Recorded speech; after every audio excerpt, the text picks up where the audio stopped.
I hope आप लोग काफ़ी अच्छे होंगे। प्रीवियस क्लास में बेटा हमने डिस्कस किया था अबाउट कॉम्बिनेशन ऑफ रेजिस्टेंसेस। हमने पैरेलल एंड सीरीज कॉम्बिनेशन पढ़ा था और उससे रिलेटेड न्यूमेरिकल्स सॉल्व किए थे। अब उसी के टॉपिक को हम आगे कंटिन्यू करेंगे और इलेक्ट्रिसिटी में जो लास्ट टॉपिक्स बचे हुए हैं एनर्जी से रिलेटेड वो चीज़ें हम डिस्कस करेंगे। तो सबसे पहले हम समझेंगे इलेक्ट्रिक फील्ड क्या होता है। इलेक्ट्रिक फील्ड सिंपल सा बेटा इलेक्ट्रिक फील्ड क्या होता है, जैसे सपोज दैट कोई चार्ज है, ठीक है, तो चार्ज के अराउंड क्या होगा, एक उसका फील्ड होगा जहां पर किसी दूसरे चार्ज को लाने पर फोर्स ऑफ अट्रैक्शन या रिपल्सन लगेगा। अट्रैक्शन कब लगेगा, जब पॉजिटिव चार्ज और नेगेटिव चार्ज लाया जाएगा तब, और रिपल्सन कब लगेगा, जब पॉजिटिव है और पॉजिटिव को हटाया जाता है तब क्या लगेगा, फोर्स लगेगा, ठीक है। और उसी स्पेस को ही हम क्या बोलेंगे, जिस स्पेस में फोर्स लगेगा उसे हम क्या बोलेंगे, इलेक्ट्रिक फील्ड बोलेंगे। सिंपल सा, सबका अपना एक फील्ड होता है, अपना एक दायरा होता है। जैसे तुम्हारा घर का घर है, घर का भी अपना एक फील्ड है, और उसके बाहर जाते तो हम बाहर है, और जैसे गेट के इन होते हैं अंदर हो जाते हैं तो हमारे घर का फील्ड हो जाता है। इसके अलावा जैसे स्कूल की बात करते हैं तो स्कूल से जैसे ही हम क्या करते हैं, गेट से एंड होते हैं हम स्कूल में आ जाते हैं, स्कूल से बाहर तो इंडिपेंडेंट, ठीक है। तो इलेक्ट्रिक फील्ड समझेंगे the space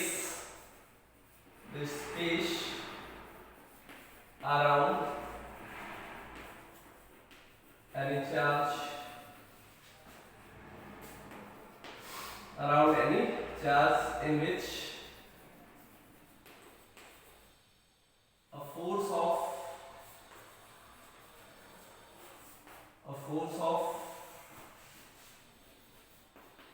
attraction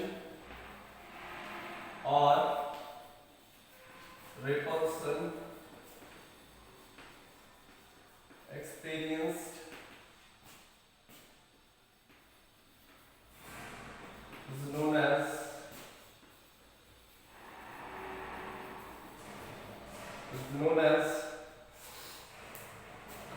electric field.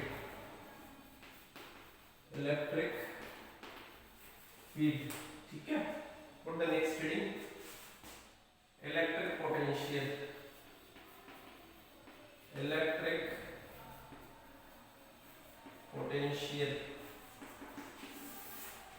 क्या होता है इलेक्ट्रिक पोटेंशियल? सपोज दैट कोई चार्ज है और उसके अराउंड क्या है, स्पेस है जिसमें उसका इफेक्ट है, मतलब उसका एरिया है उसके चारों तरफ। क्लियर है? अब अगर किसी दूसरे चार्ज को सपोज दैट वो कहां पर है, बाहर है, आउटसाइड है, यहां पर है, तो इसके रिस्पेक्ट में, इस फील्ड के रिस्पेक्ट में ये कहां पर है, इंफिनिटी पर है। इंफिनिटी का मतलब होता है, जैसे हम ग्रेविटी की बात करते हैं तो इंफिनिटी कहां पर होता है, जब हम स्पेस में जाते हैं, ऊपर जाते हैं, ग्रेविटी जीरो हो जाती है, वहीं पर क्या हो जाता है, इंफिनिटी बोला जाता है। तो सेम ऐसा ही है कि किसी चार्ज के इंफिनिटी से अब यहाँ पर लाओगे तो चूंकि फोर्स लगेगा फील्ड में, और फोर्स लगेगा और डिस्प्लेस हो रहा है, तो इसका मतलब क्या है, कुछ वर्क भी होगा। तो किसी चार्ज को इंफिनिटी से किसी फील्ड के पॉइंट तक लाने में जो वर्क होता है उसे हम क्या बोलते हैं, इलेक्ट्रिक पोटेंशियल बोलते हैं। लिख लेंगे the work done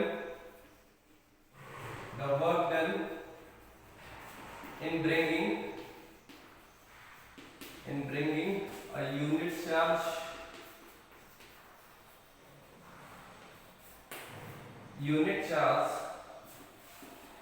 from infinity to a point in electric field is known as electric potential.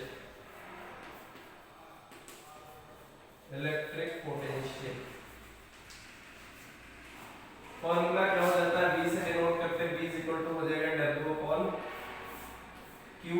Unit क्या हो जाएगी, यूनिट हो जाती है जूल पर कूलम और volt.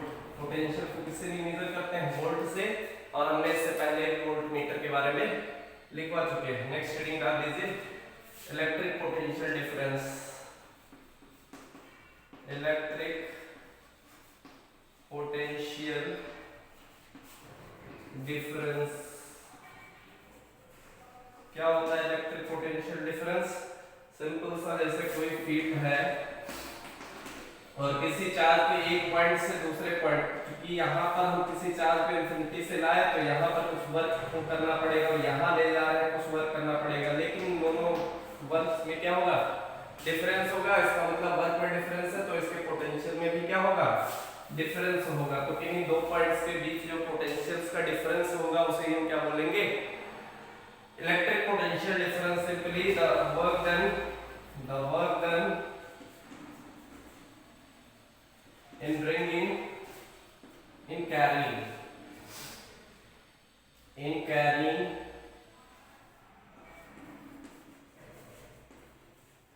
a charge from one point to another, from one point to another,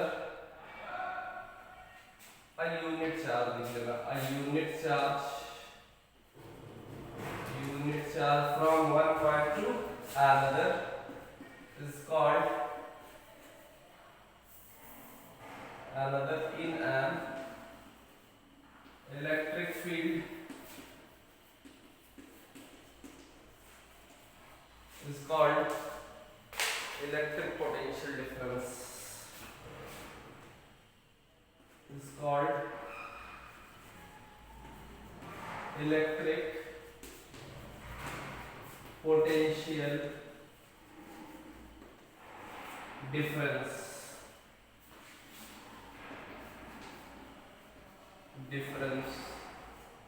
तो यहां से इलेक्ट्रिक पोटेंशियल डिफरेंस का फार्मूला हो जाएगा VA minus BV is equal to WBA upon Q। इसकी भी यूनिट सेम होगी, वोल्ट। फटाफट से नोट कर लीजिए, फिर नेक्स्ट हेडिंग डाल लीजिए, electric energy. Put the heading electric energy.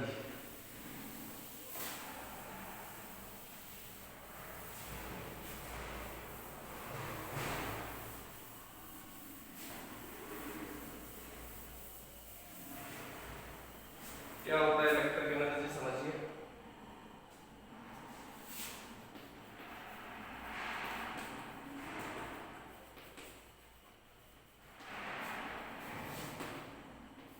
Electric energy, simply the work done maintaining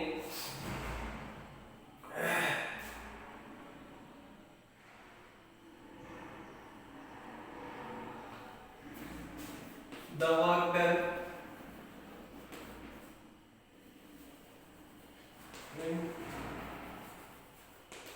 maintaining the flow of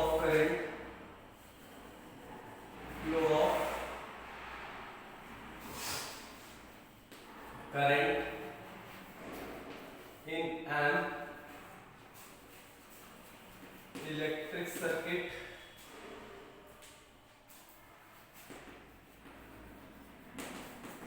is called electric energy। ठीक है, आगे, if Q be the charge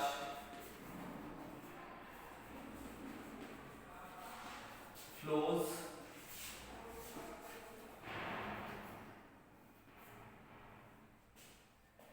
then work done क्या हो जाएगा? Work done हो जाएगा W is equal to QV। हमने इससे पहले देखो बेटा पढ़ा है V is equal to W upon Q, potential में पढ़ा है ना, तो यहाँ से W बराबर क्या हो जाएगा? QV हो जाएगा। अब Q का फॉर्मूला होता है, Q बराबर होता है IT, यहाँ पे वैल्यू पुट कर दो तो W इज इक्वल टू हो जाएगा, और यही हमारी एनर्जी है बेटा, यही क्या है? एनर्जी है। इसी को हम लिखेंगे E से, तो ये आ जाएगा VIT। क्या आ जाएगा फॉर्मूला? VIT ई। अगर हमें एनर्जी का फॉर्मूला किसके टर्म में फाइंड करना हो, आर के टर्म में, तो आई बराबर होता है बी बराबर आई आर होता है, तो आ जाएगा आई बराबर वी अपॉन आर। यहाँ पे वैल्यू पुट कर दो तो ई का फॉर्मूला आ जाएगा वी स्क्वायर टी अपॉन में आर। ठीक है, आगे अगर आई के रेस्पेक्ट में ही फॉर्मूला फाइंड करना है तो बी बराबर पुट कर दो आई आर, तो यहाँ से फॉर्मूला आ जाएगा I square R T is equal to एक आर से आर क्या हो जाएगा, कैंसिल आउट हो जाएगा। तो ये एनर्जी के फॉर्मूले हैं। हमें एक फॉर्मूला अगर पता होगा V बराबर W बराबर Q भी, तो हम सारे फॉर्मूले फाइंड कर सकते हैं, इसमें कोई डाउट नहीं होना चाहिए। नेक्स्ट हेडिंग डाल लीजिए, heating effect of energy, the heating effect of current. Heating effect of current,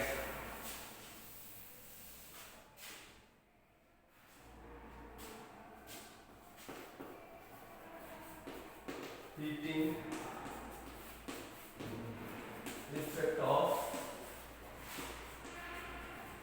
current. Simple सी बात है बेटा कि अगर करंट फ्लो हो रही है तो सेल्स के केमिकल एनर्जीज के कारण, केमिकल रिएक्शंस के कारण, सेल के इंटरनल रेजिस्टेंस के कारण, सर्किट के एक्सटर्नल रेजिस्टेंस के कारण हीट इफेक्ट मतलब हीट प्रोड्यूस होती है, और उसे हम क्या बोलते हैं, हीटिंग इफेक्ट बोलते हैं। क्या बोलते हैं बेटा, हीटिंग इफेक्ट बोलते हैं। समझ में आई बात कि नहीं, तो लिख लेंगे when the current flows in any circuit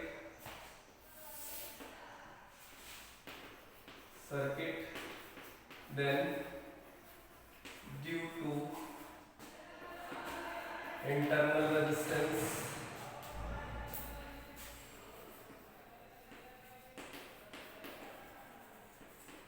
of cell comma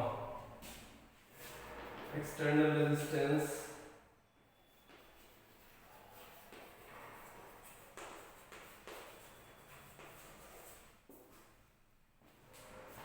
heat produced in the circuit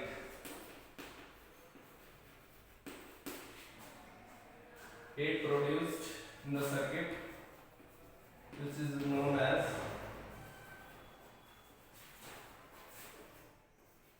heating effect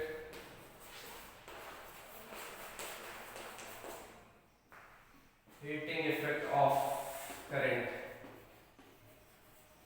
ठीक है, हीट अगर हम फॉर्मूला कहें जूल में तो H का फॉर्मूला होता है बेटा वही फॉर्मूला, E का जो फॉर्मूला होगा QB Q इंटू V, और यहाँ से VIT V square T upon में R, या I स्क्वायर RT। ये सारे फॉर्मूले किसमें हैं, जूल में। ये किसमें आएंगे, यूनिट क्या हो जाएगी कि जूल हो जाएगी, बट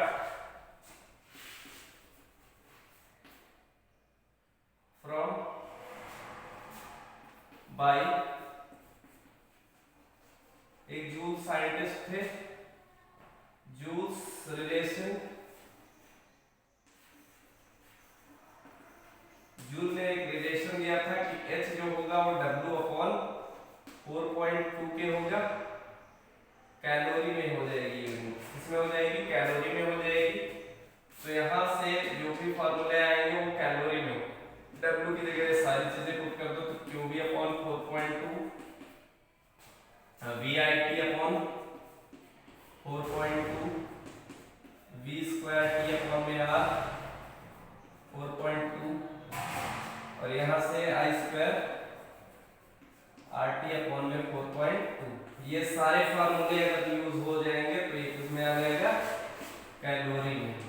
इसमें आएगा आंसर कैलोरी में। तो इट्स योर ओन एक्यूलेबल कि अगर आपको जूल में फाइंड करना है आंसर तो इसमें सॉल्व करोगे इससे, और अगर कैलोरी में सॉल्व करना है तो 4.2 से आपको मल्टीप्लाई कर देना, सॉरी डिवाइड कर देना, वो किस में हो जाएगा, कैलोरी में हो जाएगा। और हम सभी जानते हैं कि जो हीट की यूनिट होती है वो क्या होती है, कैलोरी ही होती है, जूल भी होती है, लेकिन क्या है, हीट जो है एक एनर्जी का फॉर्म ही है, इसलिए हम क्या करते हैं, जूल में लिखते हैं या तो कैलोरी में लिखते हैं, डजंट मैटर। ठीक है, तो आप लोग इसको फटाफट से नोट कर लीजिए।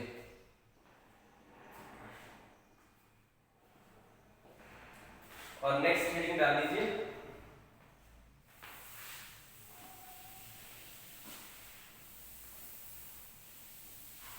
Put the next heading electric power, बहुत important, electric power,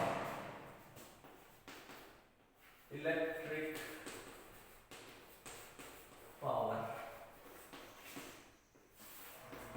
the rate of dissipation of energy, P is equal to होता है W अपॉन T, यहाँ पर T नीचे हो जाएगा, तो simply the rate of dissipation of energy in an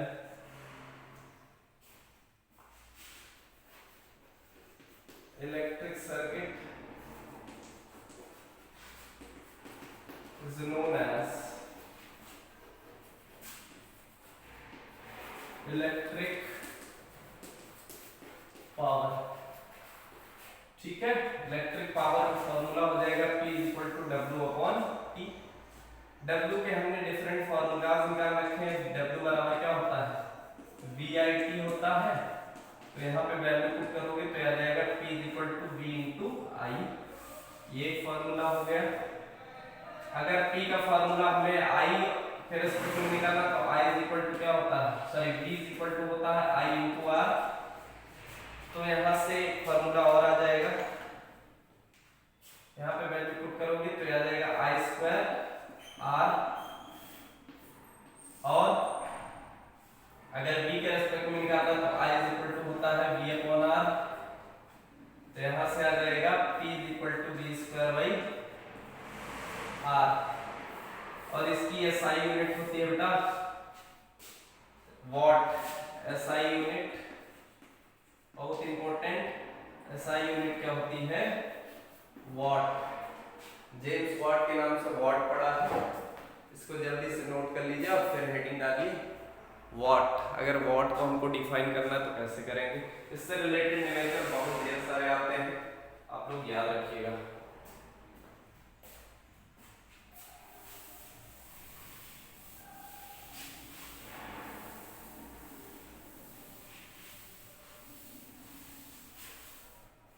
put the heading 1 watt या वॉट, कुछ भी लिख सकते हैं। तो सिंपल सा, since electric power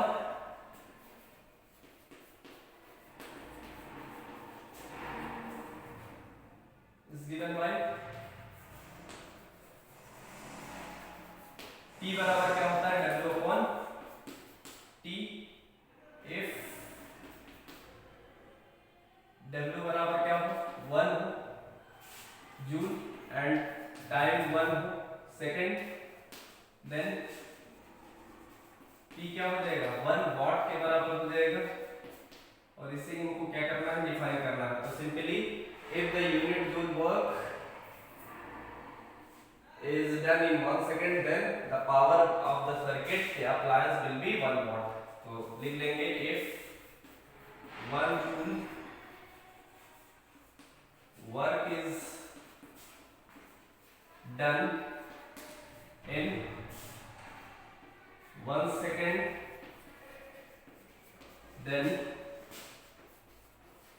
power of the circuit will be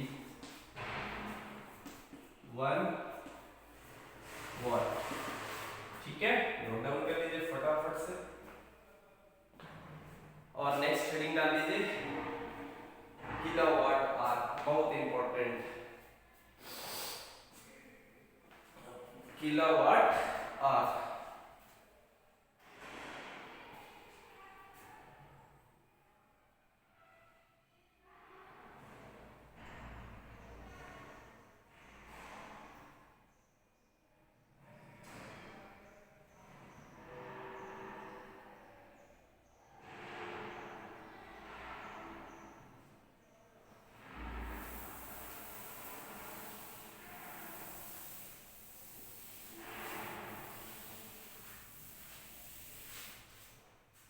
लिख लीजिए किलो वाट आवर। तो सिंपली किलोवाट आवर क्या है? कॉमर्शियल यूनिट है बेटा। It is the commercial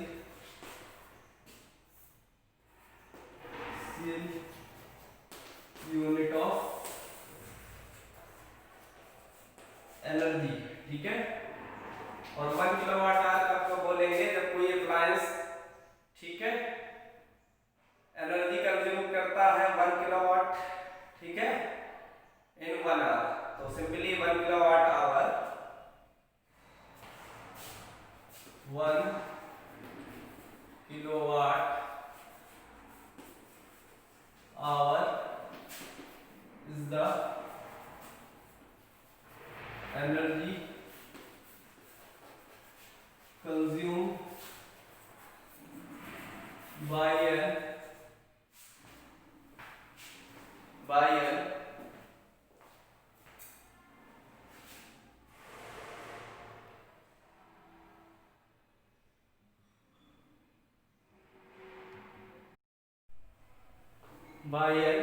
appliance